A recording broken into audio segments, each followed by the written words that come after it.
పత్తూరు పంచాయతీలో రీసర్వే గ్రామ సభ అవగాహన సదస్సు వైఎస్ఆర్ కడప జిల్లా కాజీపేట మండలం పత్తూరు సచివాలయంలో 4వ విడత గ్రామ సభ నిర్వహించారు. ఈ గ్రామ సభకు కాజీపేట మండలం తహసీల్దార్ ఏవి రమణమ్మ, డిప్యూటీ తహసీల్దార్ శ్రీరామ ఓబయ్య, రెవెన్యూ ఇన్స్పెక్టర్ చంద్ర మరియు మండల సర్వేయర్ శ్రీనివాసులు, కూనవరేపల్లి సర్పంచ్ భూమన సుబ్బారెడ్డి, సచివాలయ పంచాయతీ సెక్రటరీ కూనవారిపల్లి సెక్రటరీ మరియు సచివాలయ సిబ్బంది, టీడీపీ నాయకులు ఎన్ బాల అంకయ్య, సారి రామనాయుడు, రైతులు పాల్గొన్నారు.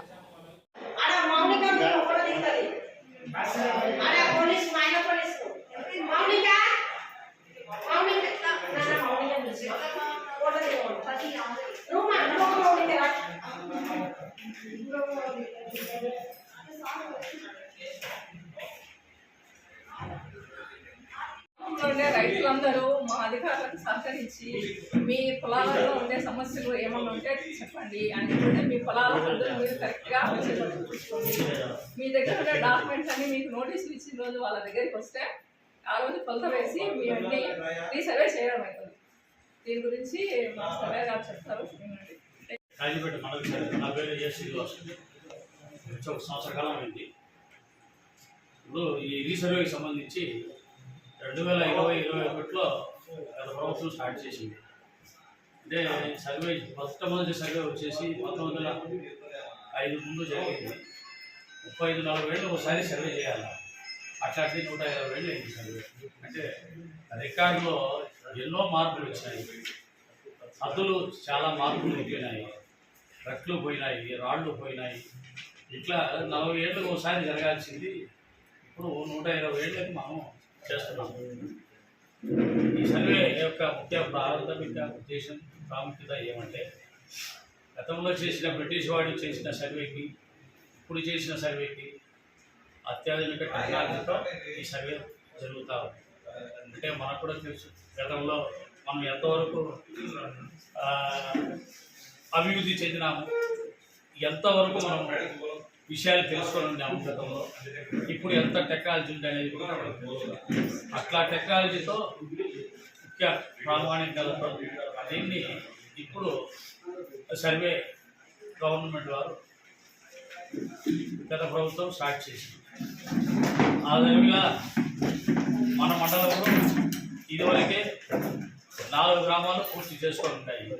చెమ్ములపల్లి, ఉదాయపల్లి, కొనుగోలు దిన్నె, పెడుతూ ఉంటాయి.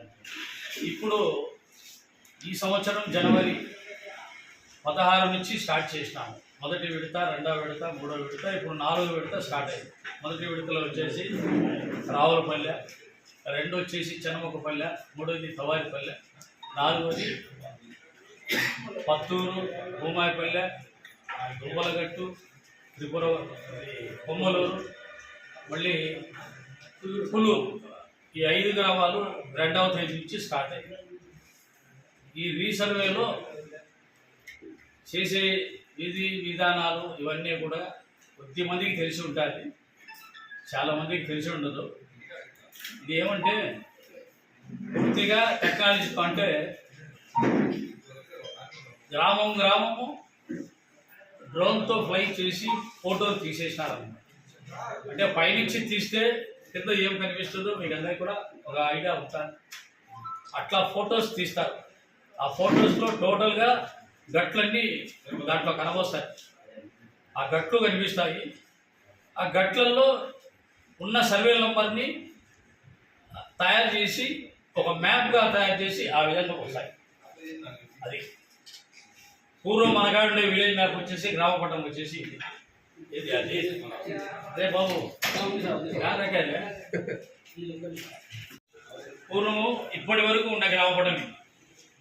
దీనికి ఎఫ్ఎంబి అని ఒక బ్లూ కలర్లో ఉండే బుక్, ఆ బుక్కే ఇప్పటి వరకు ఆ రికార్డ్ ఇప్పటి వరకు మేము చూస్తూ ఉన్నాము. దాని ప్రకారం రైతులకు సంబంధించిన భూమి కొలతలు, ఆకారము అన్నీ కూడా దాంట్లోనే దీని దీని యొక్క డయాగ్రామ్ ప్రకారంగా ఒక్కొక్క నంబర్లు ఉంటాయి.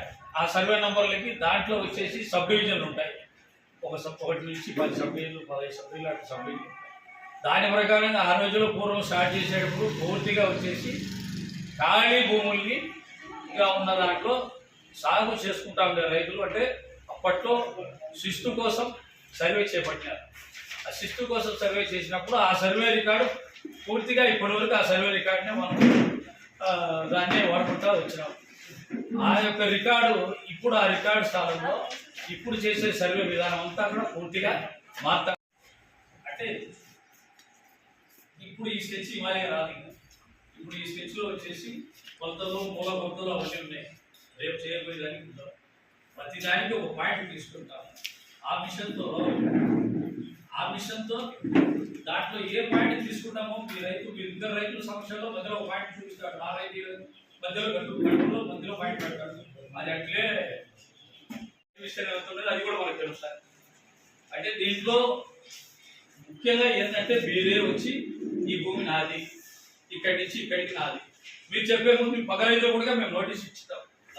ఆ రైతుల సమక్షంలోనే చేసుకుంటాం. అక్కడ అది సర్వేలో అది ఒక భాగం. ఆ భాగం అయిపోతుంది.